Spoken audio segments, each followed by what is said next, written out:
Hello everyone. So in this video lecture topic is search engine. So चलिए start करते हैं। जैसा कि मैंने प्रीवियस वीडियो में कहा था कि इस पर्टिकुलर यूनिट में हम सर्च इंजन उसके बाद वेब क्राउलिंग इन दोनों के लिए सेपरेट वीडियो में हम डिस्कस करेंगे। सो सर्च इंजन में सबसे पहले चलिए देखते हैं कि सर्च इंजन है क्या। It is the practical application of information retrieval technique to a large scale text collection. अब हम कब से ये इंफॉर्मेशन रिट्रीवल कर तो रहे हैं, लेकिन उसकी एप्लीकेशन क्या है। तो जो गूगल बाबा को यूज कर रहे हैं, ओके, जो भी क्वेरी है वो सबमिट कर रहा है और गूगल आपको तुरंत ही इमीडिएटली जो रिजल्ट आपको भेज देता है कि ओके ये रही आपकी सारी इंफॉर्मेशन, इनमें से आपको जो भी चाहिए वहां पर आप क्लिक कर सकते हैं। सो ये जो पूरी इवेंट है उसमें बिहाइंड द सीन कौन सा अप्रोच होता है, इंफॉर्मेशन रिट्रीवल टेक्निक ही यूज होती है। अब हमने इस सब्जेक्ट में जो भी स्टडी किया उसमें हमने देखा था, हमने उसमें कुछ एग्जांपल लिए, हमने उसमें जो भी डेमो कलेक्शंस लिए उसमें हमने कुछ में एग्जांपल में हमने 2-3 डॉक्यूमेंट भी लिए थे, कुछ में हमने ट्रैक के कुछ सिनारियोज, कुछ केसेस है वो हमने वहां पर रखे थे। अब ये जो सर्च इंजन है वो उसमें रियल टाइम डेटा होता है which is very large scale, okay, which is in very large scale amount. देखिए वेब में कितना डेटा है, क्या वो आप तय कर पाते हैं? नहीं ना। सो उसी तरह से ये जो पूरा का पूरा इंफॉर्मेशन रिट्रीवल की जो टेक्निक है, अब वो इस पूरे वेब कलेक्शन में अप्लाई होती है और उसके अकॉर्डिंगली हमें रिजल्ट मिलता है। और ये जो पूरा का पूरा अप्रोच कहाँ पर अप्लाई होता है? सर्च इंजन पर। सो उसके एग्जाम्पल कौन कौन से है? Google and Yahoo. सो यहाँ पर इंफॉर्मेशन रिट्रीवल में अब देखिए इस इमेज में ये जो उसके कोर इश्यूज है वो मैंने यहाँ पर आपको समझाने की ट्राई की है। For example relevancy, that is effective ranking, after that evaluation, information need, this all are the most I can say कि उसकी परफॉर्मेंस के जो अफेक्ट करने वाले जो भी पैरामीटर्स है वो यहाँ पर है। अब उस सर्च इंजन में परफॉर्मेंस के लिए भी सेम पैरामीटर ही होते हैं, effectiveness and efficiency, okay. Incorporating new data, that means web में जो भी फीड्स मिलते हैं या फिर जो भी कोई डॉक्यूमेंट्स नया आता है तो वो भी उसकी कवरेज भी होनी चाहिए और उसकी जो हमें डेटा मिलते हैं वो फ्रेश भी होना चाहिए। Scalability, growth with data and user, data भी स्केल हो सकता है और यूजर भी स्केल हो सकते हैं। After that adaptability, tuning for application, okay, and after that specific problem and very general problem, that is spam, okay. So spam link भी डिटेक्ट होनी चाहिए और यूजर को वो सारी जो भी लिंक है वो नहीं मिलनी चाहिए, उसका भी डिटेक्शन होना चाहिए।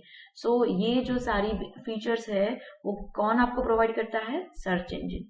यहाँ पर एक इमेज है, आप देखिए इस इमेज में ये जो एक गर्ल है, ओके, उसके पास ये जो सिस्टम है और उसने वेब ब्राउजर में उसका जो सर्च बार है उसमें उसने अपनी क्वेरी यानी कि इंफॉर्मेशन नीड को सर्च किया by clicking on this search button, okay, और उसको इमीडिएटली इस तरह से कुछ रिजल्ट्स मिल जाते हैं। अब इस पर्टिकुलर इवेंट में बिहाइंड द सीन क्या होता है, तो यहाँ पर उसकी मेजर कंपोनेंट है वो रिप्रेजेंट किए गए हैं। अब देखिए यहाँ पर ये जो कंपोनेंट है वेब क्राउलर, ओके, जैसा कि मैंने बोला कि इसके लिए मैं सेपरेट वीडियो मेरी प्लेलिस्ट में है, वो आप देख सकते हैं। अब ये जो वेब क्राउलर है वो यूजर की इंफॉर्मेशन को फैच करके उसका मीनिंग इंटरप्रेट करके उसके रिलेटेड जो भी डॉक्यूमेंट है वो क्राउलिंग करके वो सारे डेटा को रिट्राइव करता है। उसकी एक इंडेक्सिंग मेंटेन होती है और एड इंडेक्सेस भी मेंटेन होती है, उसके अकॉर्डिंगली उसको यहाँ पर रिजल्ट्स मिलते हैं, ओके। अब देखिए कि वेब सर्च इंजन में बेसिक बिल्डिंग ब्लॉक है वो किस तरह से है। अब सबसे पहले ये जो वेब इंजन कंपोनेंट्स है उसमें जो मेजर फंक्शंस है वो कौन कौन से है? Indexing process and query process, okay. Indexing process build structure that enables searching and the query process use the structure and person's query to produce ranked list of document। ये जो indexing process में हमारा जो भी data है वो prepare होता है, स्ट्रक्चर बिल्डअप होते हैं और इसका जो भी आउटपुट मुझे मिलता है वो क्वेरी प्रोसेस में एज ए इनपुट सबमिट होता है और इस इंडेक्स प्रोसेस का आउटपुट प्लस यूजर की क्वेरी, इन दोनों ही दोनों ही इंफॉर्मेशन की मदद से ये जो क्वेरी प्रोसेस है वो final ranked list of document को प्रेजेंट करता है, which is in the form of result for particular end user. So ये जो इंडेक्सिंग प्रोसेस का ये पूरा ग्राफ है। अब आप देखिए यहाँ पर ये जो इंडेक्सिंग प्रोसेस में कौन से 3 मेजर प्रोसेस है, that is the text acquisition, after that text transformation and index creation. Okay, ये जो email, web page, articles, memes, letters, ये मेमोज जो भी हमें मिलता है ओके ऑन द वेब, उसके हिसाब से इसके ऊपर टेक्स्ट एक्विजिशन की प्रोसेस अप्लाई होती है। इसका जो भी आउटपुट मिलता है वो एज ए इनपुट किस प्रोसेस को सबमिट होता है, टेक्स्ट ट्रांसफॉर्मेशन का, और इसका जो भी आउटपुट है वो इंडेक्स क्रिएशन के वक्त यूज होता है और इसकी मदद से हम उसकी इंडेक्स क्रिएट करते हैं। अब देखिए टेक्स्ट एक्विजिशन का एक आउटपुट ये भी है कि वो डॉक्यूमेंट डेटा स्टोर को क्रिएट करता है। Okay, so let's see this all processes in some more detail. So first of all, let's see कि text acquisition generally क्या है। Text acquisition is nothing but for example user ने कोई query fire की है, okay, search bar में click किया है और उस क्वेरी के हिसाब से जो भी मुझे प्रोसेसेस होने चाहिए, जो भी रिजल्ट्स आने चाहिए, सबसे पहले उस टेक्स्ट को आइडेंटिफाई करना होता है। सबसे पहली स्टेप क्या होती है इंडेक्सिंग प्रोसेस में कि हर पेज को अवेलेबल किया जाए फॉर इंडेक्सिंग। सो किस तरह से इस पेज को लाया जाता है, सो इस प्रोसेस को बोलते हैं टेक्स्ट एक्विजिशन। टेक्स्ट को सबसे पहले कलेक्ट करना। सो इस पर्टिकुलर प्रोसेस में बेसिकली 3 सब प्रोसेस इंक्लूड है, that is I can say 3 module available है, crawler feeds, conversion and document data store. Okay, document data store that is output of this text acquisition process. Crawler का काम क्या होता है कि कई बार ऐसा होता है कि मुझे किसी पर्टिकुलर लिंक है वो डायरेक्टली मिल जाती है, लेकिन कई बार मुझे लिंक पर क्लिक करके उसके अंदर किसी लिंक पर क्लिक करके again click on particular link, again click on particular link and then I get my particular web page that I want to reach. Okay, so ये जो है वो क्या होगी पूरी प्रोसेस क्राउलिंग की। सो कई बार उस पर्टिकुलर टेक्स्ट तक पहुंचने के लिए क्राउलर भी पिक्चर में आता है। उसके बाद फीड्स आते हैं। फीड्स यानी कि जो रियल टाइम जो भी स्ट्रीम होती है उसको प्रोसेस करके उसके अकॉर्डिंगली डॉक्यूमेंट और इवेंट को फेच करना। ओके, फॉर एग्जांपल कोई न्यूज स्ट्रीम है तो उसमें हमें बहुत सारे डॉक्यूमेंट्स मिलते हैं, बहुत सारी इवेंट्स मिलती है, तो वो सारे डॉक्यूमेंट्स भी टेक्स्ट एक्विजिशन प्रोसेस के थ्रू उसको अवेलेबल हम कर पाते हैं in the process of indexing. After that conversion. अब देखिए ये जो मैंने बोला कि सोर्स ऑफ इंफॉर्मेशन जो भी टेक्स्ट है, क्या वो आपको कॉमन फॉर्मेट में मिलते हैं? नहीं, कोई आपको पीडीएफ में मिलता है, कोई आपको पीपीटी में मिलता है, कोई आपको सिंपल टेक्स्ट में मिलता है, कई इन्फॉर्मेशन आपको ऑडियो और वीडियो में मिलती है।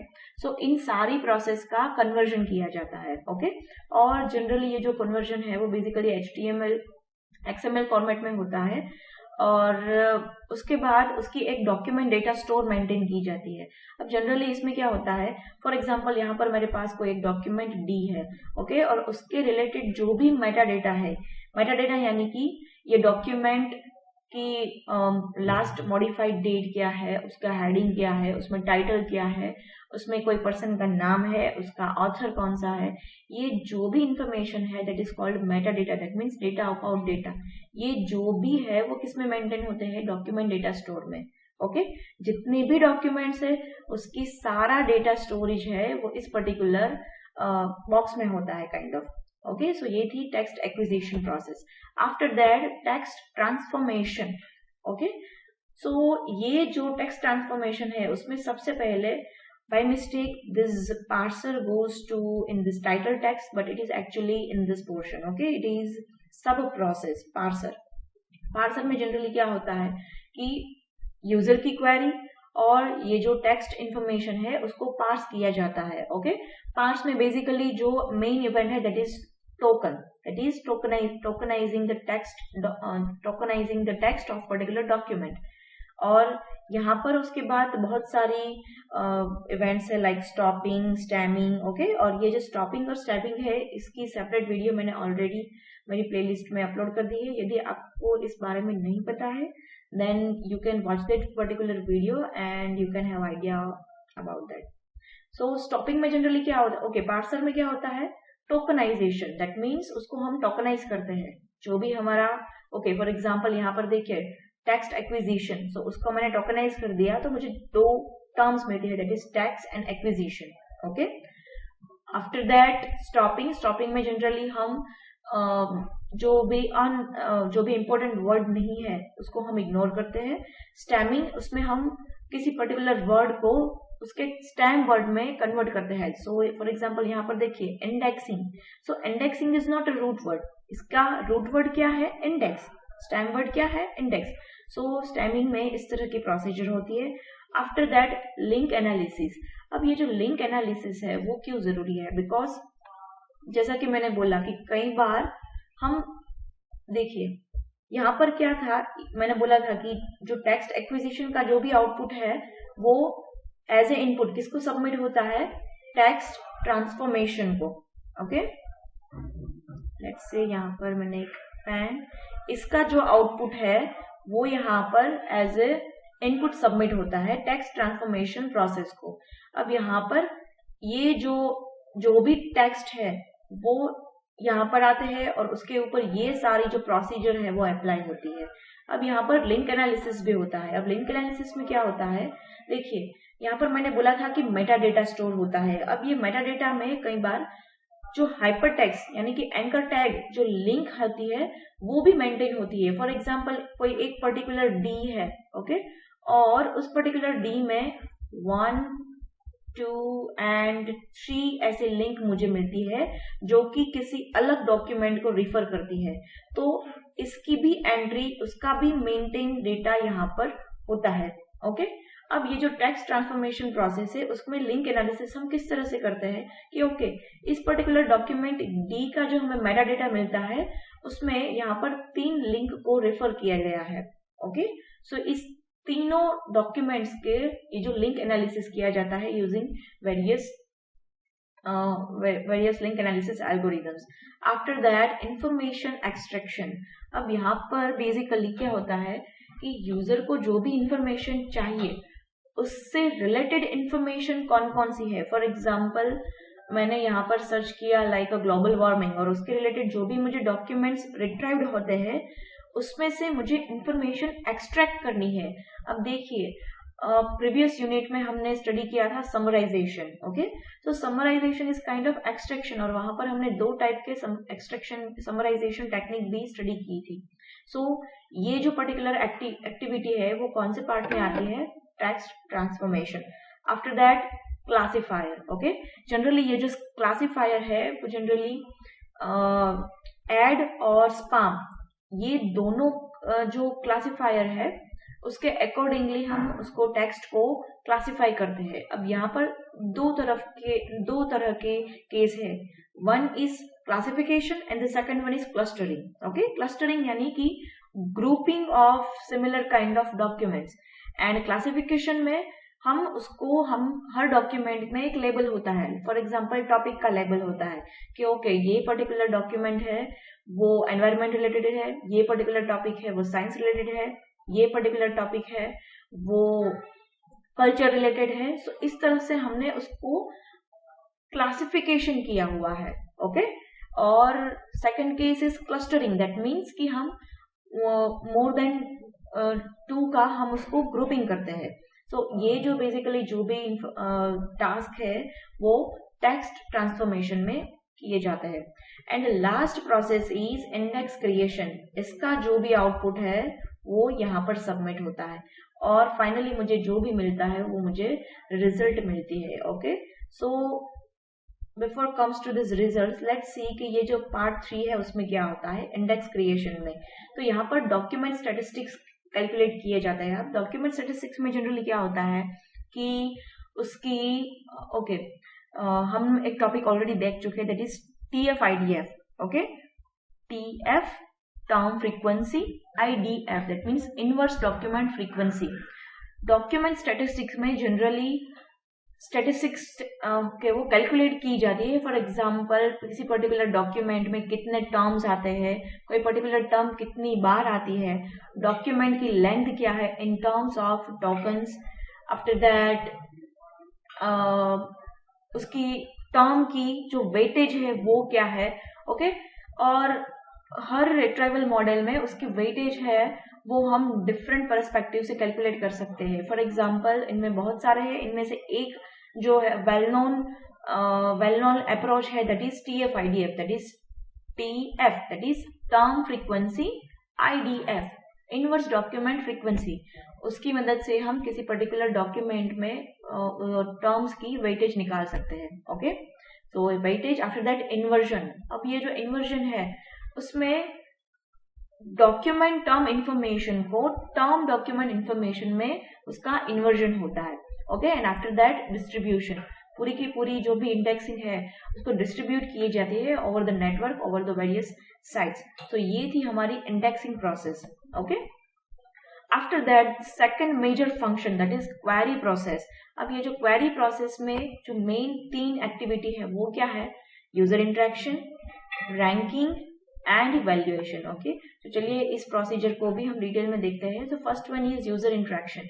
यूजर इंटरेक्शन में फर्स्ट वन क्या है? Query input. Query input generally ये जो है वो it's kind of a user interface, और यहाँ पर यूजर है वो अपनी इंफॉर्मेशन नीड को इनपुट करता है और उसके अकॉर्डिंगली मुझे रिजल्ट्स मिलते हैं.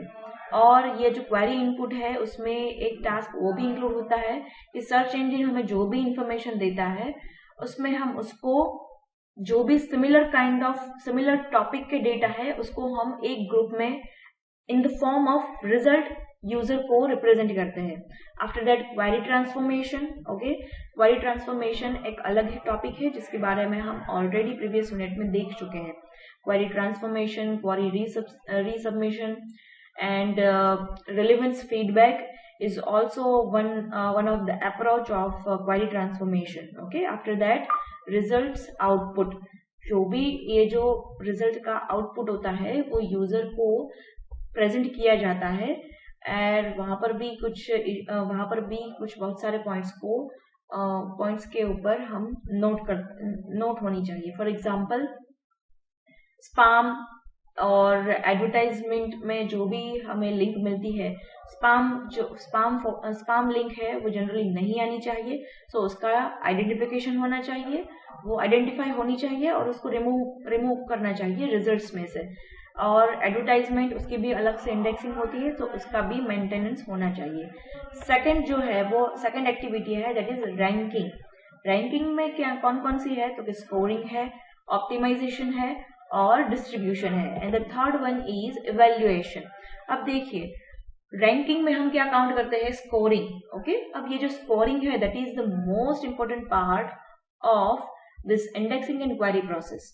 स्कोरिंग में जनरली हमें प्रीवियस जो इंडेक्सिंग प्रोसेस का जो आउटपुट मिला था उसको ध्यान में रखकर हम पर्टिकुलर डॉक्यूमेंट का स्कोर कैलकुलेट करते हैं. ओके, ये जो स्कोरिंग है वो वन टर्म पर स्कोरिंग भी होती है और at a time one document, उसके हिसाब से भी स्कोरिंग को कैलकुलेट किया जाता है. उसके बाद उसके ऊपर ऑप्टिमाइजेशन टेक्निक इम्प्लीमेंट होती है, डिस्ट्रीब्यूशन होता है और उसके अकॉर्डिंगली हमें final ranked list of document मिलते हैं.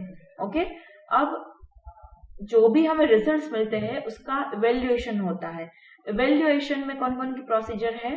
Logging, ranking analysis, performance analysis. Okay, अब लॉगिंग में बेसिकली हमें जो भी रिजल्ट्स मिलते हैं उसके अकॉर्डिंगली यूजर ने जो भी फीडबैक दिया है तो उसकी एक लॉग बुक मेंटेन की जाती है which is stored in lookup table. Okay, after that ranking analysis भी की जाती है और परफॉर्मेंस एनालिसिस भी की जाती है. जैसा कि मैंने बोला कि सर्च इंजन में 2 मेजर परफॉर्मेंस पैरामीटर्स है, that is effectiveness and efficiency.